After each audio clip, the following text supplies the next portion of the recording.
വിനീതം പ്രഭാഷണം കഴിഞ്ഞ ഒരു സഹോദരനോട് ചോദിച്ചു, ഖബറിനെ കുറിച്ച് പറഞ്ഞിട്ട് വല്ലതും ഭയപ്പാടുണ്ടായോ?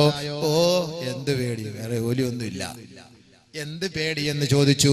എന്നാൽ മറ്റൊരു സഹോദരൻ വിളിച്ചിട്ട് പറഞ്ഞു, ഉസ്താദേ, ഞാനൊരു 15 മിനിറ്റ് ഞാൻ ഏതോ ലോകത്തിലായിരുന്നു, എൻ്റെ തലക്ക് ഇറങ്ങിപ്പോയി. മറ്റൊരു ചെറുപ്പക്കാരൻ പറഞ്ഞു, ഞാൻ വാതിന് വരുന്നില്ല, ഇന്നലെ തന്നെ പാതി അറ്റാക്ക്, ഇനി ഇന്നത്തെ കൂടെ കേട്ടാലും മൊത്തം അറ്റാക്കായി പോകും. അങ്ങനെ പലരും പല കോലത്തിലുള്ള ആളുകളാണ്. ചില ആളുകൾക്ക് എന്ത് പറഞ്ഞാലും മറ്റേ പട്ടിയുടെ സാധനം എടുത്തിട്ട് മറ്റേ കുഴലിൽ വെച്ചാൽ അത് അങ്ങനെ തന്നെയാണല്ലോ, അതിനുകൊണ്ട് വല്ല ഫായിദ ഉണ്ടോ എന്നതുപോലെ തന്നെയാണ്, ഫായിദ ഇല്ല എത്ര കേട്ടാലും. മറ്റുള്ള ആളുകൾക്ക് പെട്ടെന്ന് എഫക്ട് ചെയ്യുന്നു. അതുകൊണ്ടാണ് അല്ലാഹ് ചോദിക്കുന്നത്, അലം തകുൻ ആയാതി തുത്ലാ അലൈക്കും ഫകുതും ബിഹാ തുകദിബൂൻ ഖാലൂ റബ്ബനാ غلبت علينا شقوتنا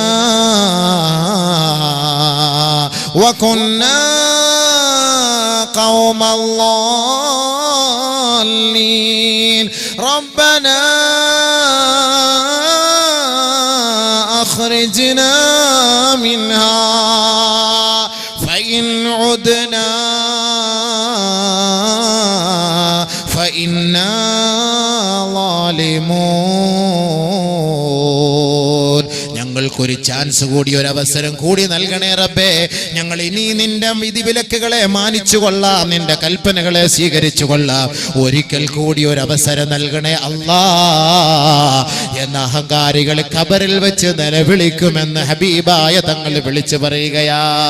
രക്ഷയില്ല, രക്ഷയില്ല, രക്ഷയില്ല, നിനക്കുള്ള സമയം അതിക്രമിച്ചു പോയി, കഴിഞ്ഞുപോയി. നബിയുനാ റസൂലുള്ളാഹി തങ്ങൾ പറയുകയാണ്, ഫഹുവ കൽ മൻഹൂഷ്, അവൻ ഖബറിനകത്ത് മയക്കം ബാധിച്ചവനെ പോലെയാണ് എന്ന് പറഞ്ഞാൽ ഇതെല്ലാം കണ്ട് കേട്ടിട്ട് ആകെ ടെൻഷൻ അടിച്ചിട്ട് മൻഹൂഷ്, ഒരു വല്ലാണ്ട് അബോധാവസ്ഥയിൽ, യനാമു ഉറങ്ങും, വയഫ്സഉ ഞെട്ടി ഉണരും, യനാമു ഉറങ്ങും, പെട്ടെന്ന് ഞെട്ടി ഉണരും, യനാമു വയഫ്സഉ കദാലികൽ അദാബു ഫിൽ ബർസഖ്. ഖബറിനകത്ത് ഇതായിരിക്കും അഹങ്കാരികൾക്കുള്ള ശിക്ഷ. നബിയുനാ റസൂലുള്ളാഹി ഉറങ്ങാൻ പറ്റൂല, ഒന്ന് ഉറങ്ങാൻ വേണ്ടി ഒന്ന് കണ്ണടയ്ക്കുമ്പോൾ അപ്പോഴത്തേക്ക് അടുത്ത പാമ്പ് കഴുത്തിൽ ചുറ്റുന്നു, പെട്ടെന്ന് അവൻ ഞെട്ടി ഉണരുകയാണ്, നിലവിളിക്കുകയാണ്. ഇതൊക്കെ ഖബറിനകത്തുള്ള സംഭവം ഖുർആൻ ഹദീസും വെച്ച് പറയാണ്. വേണമെങ്കിൽ കേട്ട് മനസ്സിലാക്ക്, ഇല്ലെങ്കിൽ പോയിട്ട് എവിടെയെങ്കിലും തൂങ്ങിച്ചാവും. അല്ലാണ്ട് അവിടെ എന്താ പറയാ, എത്ര കേട്ടിട്ട് മനസ്സിലാവുന്നില്ല എന്ന് പറഞ്ഞാൽ പിന്നെ അവനെ കുറിച്ചിട്ട് എന്താ പറയുക, എലിവിഷം കൊടുത്ത് കൊല്ലുക എന്നുള്ള, അല്ലാതെ വേറെ എന്താ ചെയ്യാ. എൻഡോസൾഫാനേക്കാളും കട്ടിയുള്ള വിഷമാണ് എലിവിഷം. അതാടും അറിയുന്നില്ല. എൻഡോസൾഫാൻ വേണ്ടി നമ്മൾ സമരം ചെയ്യുന്നുണ്ട്, പക്ഷേ എലിവിഷം എന്ന് പറഞ്ഞ സാധനം ഏറ്റവും വലിയ സാധനമാണ്. അപ്പൊ ബഹുമാനമുള്ള സഹോദരങ്ങളെ, ഇത്രയും പറഞ്ഞിട്ട് നമുക്ക് മനസ്സിലാവുന്നില്ല എന്ന് പറഞ്ഞാൽ പിന്നെന്താ? ഖുർആനും ഹദീസുകളിലൂടെയുള്ള വാക്കുകളാണ് ഞാൻ ഉദ്ധരിച്ചുകൊണ്ടിരിക്കുന്നത്, എൻ്റെ വാക്കുകളല്ല. അപ്പൊ ഖബറിനകത്തുള്ള ശിക്ഷ ഒന്നത്, പാമ്പുകൾ ഇങ്ങനെ ഇറങ്ങിക്കൊണ്ടിരിക്കും, അവനെ കടിച്ചുകൊണ്ടിരിക്കും, അവനെ കൊത്തിക്കൊണ്ടിരിക്കും. നബിയുനാ റസൂലുള്ളാഹി സ്വല്ലല്ലാഹു അലൈഹി വസല്ലമ തങ്ങൾ പറയുകയാണ്, അള്ളാന്റെ റസൂൽ ഒരിക്കൽ സ്വഹാബത്തിനോടൊപ്പം രണ്ടാമതായി ഖബറിനകത്ത് ശിക്ഷകൾ ലഭിക്കുന്നത് ആർക്കെന്നറിയുവോ?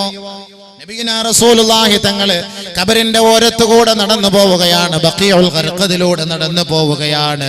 ഹബീബായ റസൂലുള്ളാഹി സ്വല്ലല്ലാഹു അലൈഹി വസല്ലമ തങ്ങൾ നടന്നു പോകുമ്പോ ഒരു ഖബറിലേക്ക് നോക്കിയിട്ട് പറയുകയാണ്, ഇന്നഹുമാ യുഅദ്ദബാൻ.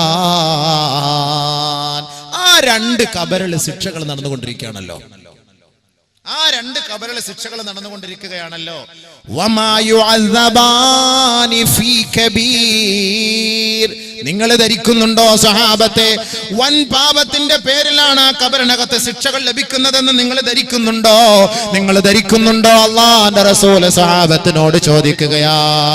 നബിയുനാ റസൂലുള്ളാഹി സ്വല്ലല്ലാഹു അലൈഹി വസല്ലമ തങ്ങൾ വിശദീകരിക്കുകയാ, വമാ യുഅദ്ദബാനി ഫീ കബീർ.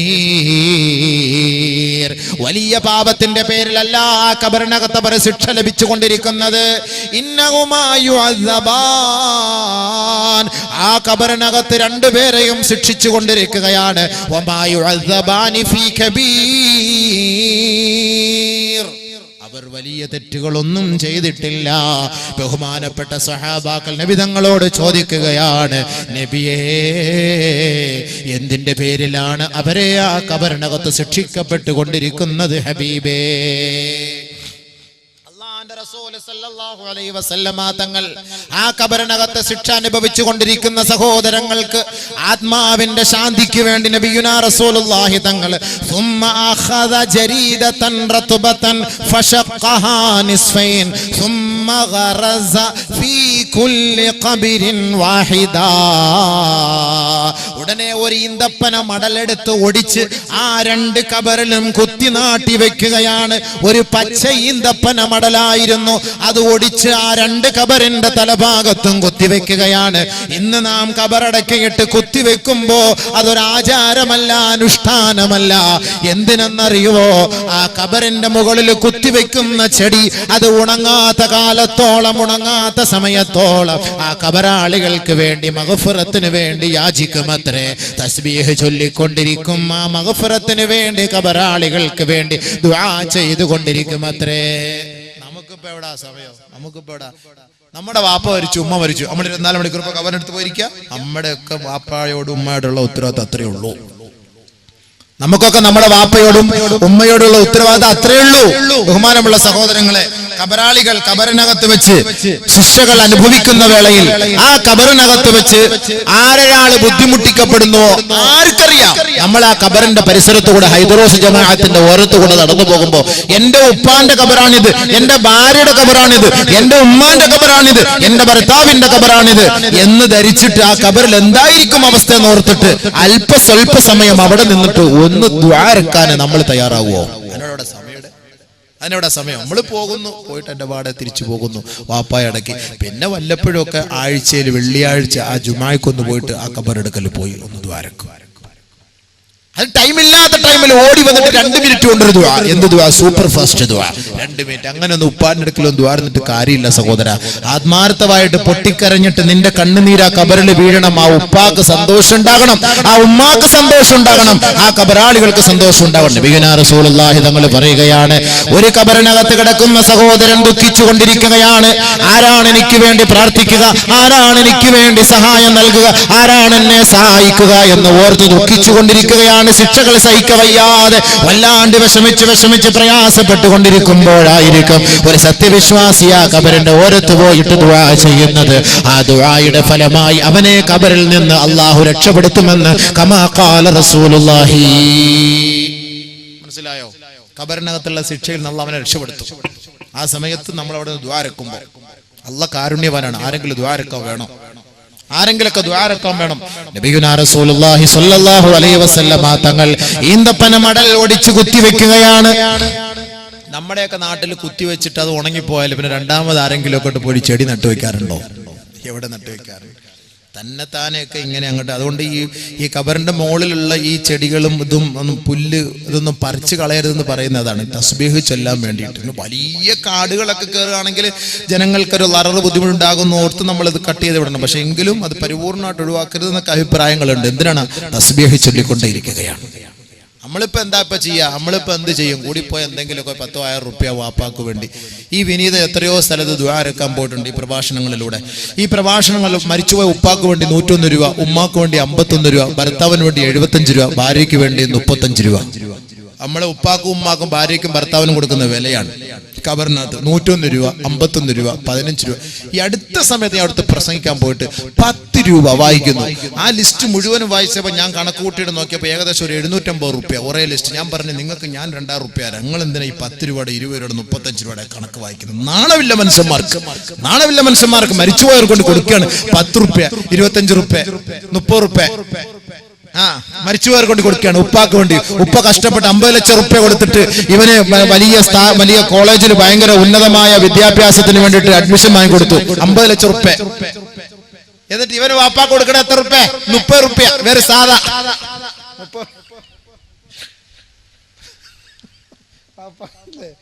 വാപ്പാ കൊടുക്കുന്ന സാധാ 30 റുപ്യ. 50 ലക്ഷം രൂപ കൊടുത്തിട്ടാണ് പാപ്പാക്ക് വേണ്ടിട്ട്, പാപ്പ മകന് വേണ്ടിട്ട് അഡ്മിഷൻ വാങ്ങിക്കൊടുക്കുന്നത്. ദ്വാരൊക്കെ ഏൽപ്പിക്കുക. 1 ഗ്രാം വാപ്പാക്ക് പറഞ്ഞ 1 ഗ്രാം കണക്ക് കൂട്ടി. ഇന്നത്തെ 22,000 ഇത്ര അല്ല, എന്താ 2,220 എത്ര റുപ്യ? എന്റെ പൊന്നെ, നബിയുനാ റസൂലുള്ളാഹി സ്വല്ലല്ലാഹു അലൈഹി വസല്ലമ തങ്ങൾ പറയുകയാണ്, ഒരുപാട് സംഭവങ്ങൾ ഇതൊന്നും പറഞ്ഞാൽ ഇന്നങ്ങനെ നാളെ അങ്ങോട്ട് തീരുവോ? ഖബറിനകത്തുള്ള കാലച്ചുകൾ എന്ന് പറഞ്ഞാൽ 1, 2, 3, 4 ദിവസം കൂടി തീരുവോ?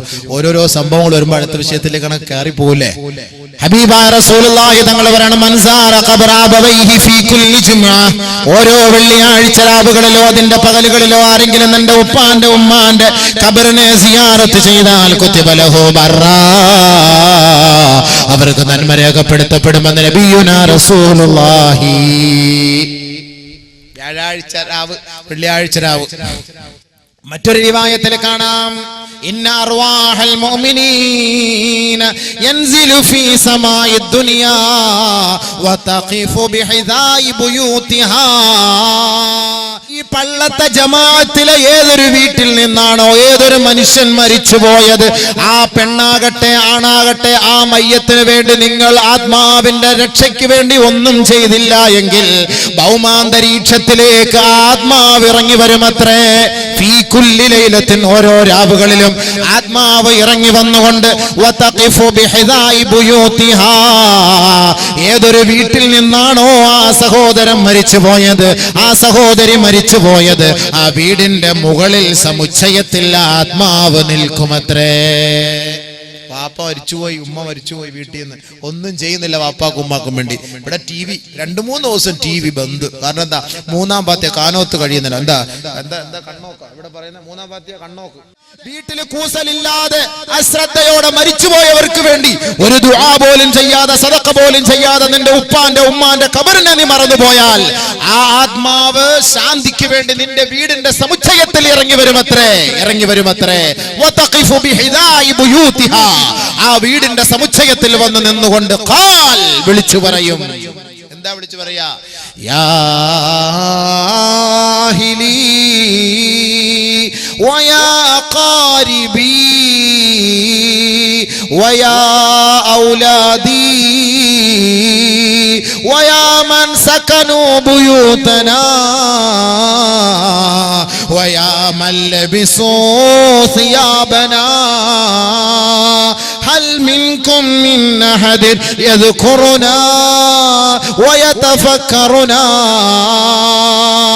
വനഹ്നു ഫീ ഗർബത്തിൻ വനഹ്നു ഫീ ഹസീൻ ഇർഹമൂനാ വലാ തബ്ഖലൂ അലൈനാ. ബഹുമാനമുള്ള സഹോദരങ്ങളെ, നമ്മുടെ ഉപ്പ വിളിച്ചു പറയുകയാണ്, നമ്മുടെ ഉമ്മ വിളിച്ചു പറയുകയാണ്, ഭർത്താവ് വിളിച്ചു പറയുകയാണ്, ഭാര്യ വിളിച്ചു പറയുകയാണ്, മരിച്ചുപോയ ആത്മാക്കൾക്ക് വേണ്ടി നിങ്ങൾ ഒന്നും ചെയ്യാതിരുന്നാൽ അവരുടെ ആത്മാവിന്റെ രക്ഷയ്ക്ക് വേണ്ടി ആത്മാക്കൾ നൊമ്പരത്തോടെ വിളിച്ചു പറയുകയാണ്. വീടിന്റെ സമുച്ചയത്തിൽ നിന്നുകൊണ്ട് പറയുകയാ, യാ അഹ്ലി, എന്റെ കുടുംബക്കാരെ, എന്റെ കുടുംബക്കാരെ, വയാ ഖാരിബി, എന്റെ സ്വന്തം ജനങ്ങളെ, എന്റെ രക്തബന്ധുക്കളെ, അയൽവക്കക്കാരെ, വയാ മൻ ലബിസു സിയാബനാ, ഞാൻ മരണപ്പെട്ടതിന് ശേഷം എന്റെ മുണ്ടുടുത്തവരെ, എന്റെ ഷർട്ട് ധരിച്ചവരെ, ഞാൻ കിടന്ന കിടക്കയിൽ കിടക്കുന്നവരെ, വയാ മൻ സകനൂ ബുയൂതനാ, ദുബായിൽ 20 വർഷം ജോലി ചെയ്ത്, അബുദാബിയിൽ 20 വർഷം ജോലി ചെയ്ത്, വിദേശത്ത് പോയി കഷ്ടപ്പെട്ട് ജോലി ചെയ്ത്, അമ്പരചുംബികളായ കൊട്ടാരം ഞാൻ എന്റെ കഷ്ടപ്പാട് കൊണ്ട്, എന്റെ ഊർജം, എന്റെ ഓജസ്, തേജസ് ചെലവ് ചെയ്ത് ഞാൻ ഉണ്ടാക്കി പടുത്തുയർത്തിയ ഈ വീട്ടിൽ കഴിയുന്ന എന്റെ മക്കളെ, എന്റെ മരുമക്കളെ, എന്റെ മരുമക്കളെ, ആത്മാവ് വിളിച്ചു പറയുകയാണ്, ഉദ്കുറൂനാ, ഞങ്ങളെ ഒന്ന് ഓർക്കണേ, ഓർക്കണേ, ഓർക്കണേ.